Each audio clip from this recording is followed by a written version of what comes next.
Баршаңызға сәлем.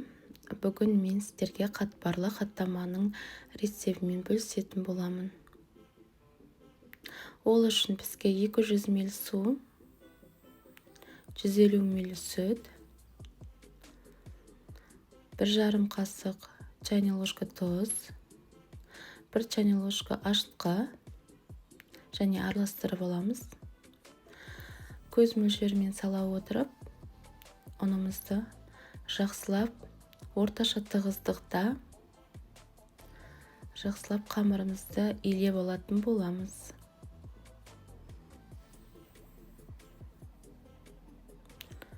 Осылай ұнымызды салып,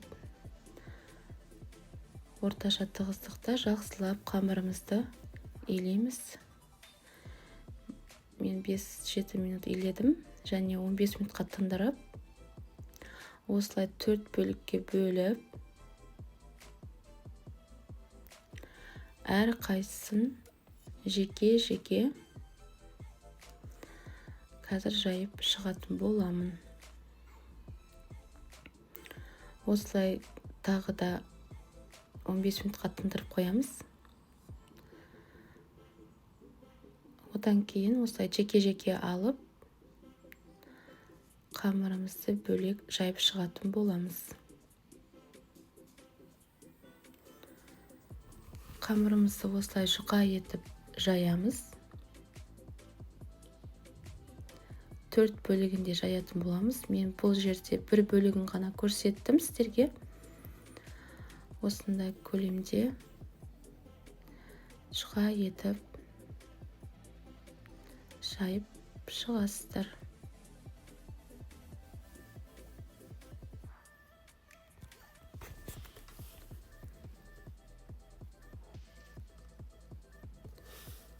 Осылай жайып болғаннан кейін қазір май жағу процесіне көшетін боламыз.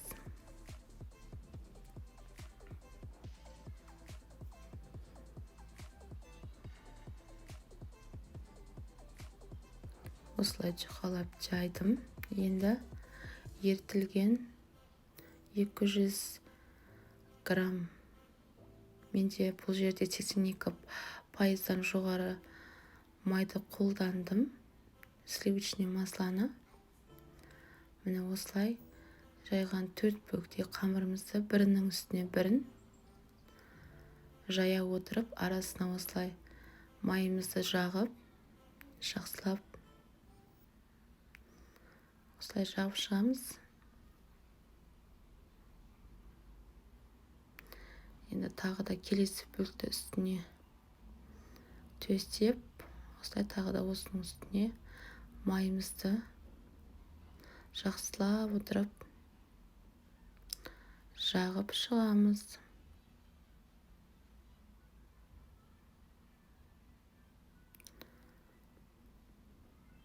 Тағы да 4-ші бөлігін жайдым. Мына осылай жақсылап тағы да майын жағып,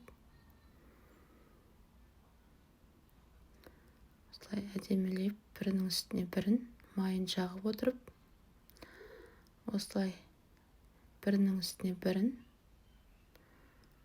қойып, қазір пышақпен ортасынан кесіп аламыз да, қайтадан бірінің үстіне бірін қойып, реттестіріп, тағы да кесіп аламыз. Тағы да бірінің үстіне бірін қоямыз. Сонда қатпарлы хаттама шығатын болады. Негізгі фишкасы осы жерде. Тағы да үстіне бір кесеміз де.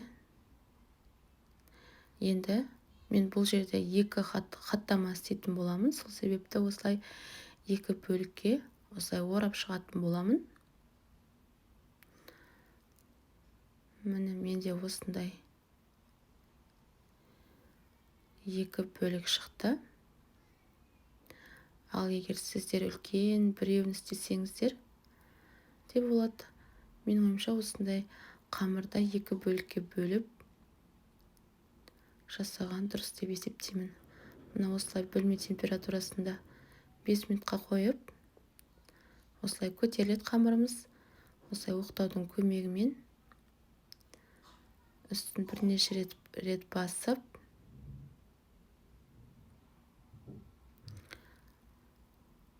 осылай саламыз және үстіне жұмыртқаның сарысын жақсылап жағып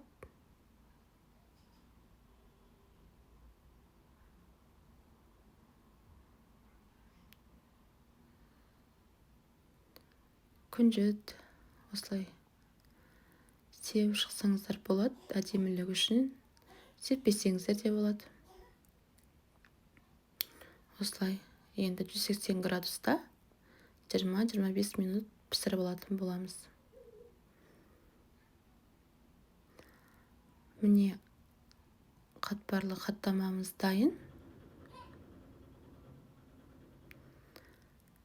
Міне осылай әдемі болып шығады. Осылай қатпарлы, жұмсақ, дәмді болып шығады. Менің каналыма тіркеліп, лайк, коммент жазуды ұмытпаңыздар. Және достарыңызға бөлісіңіздер.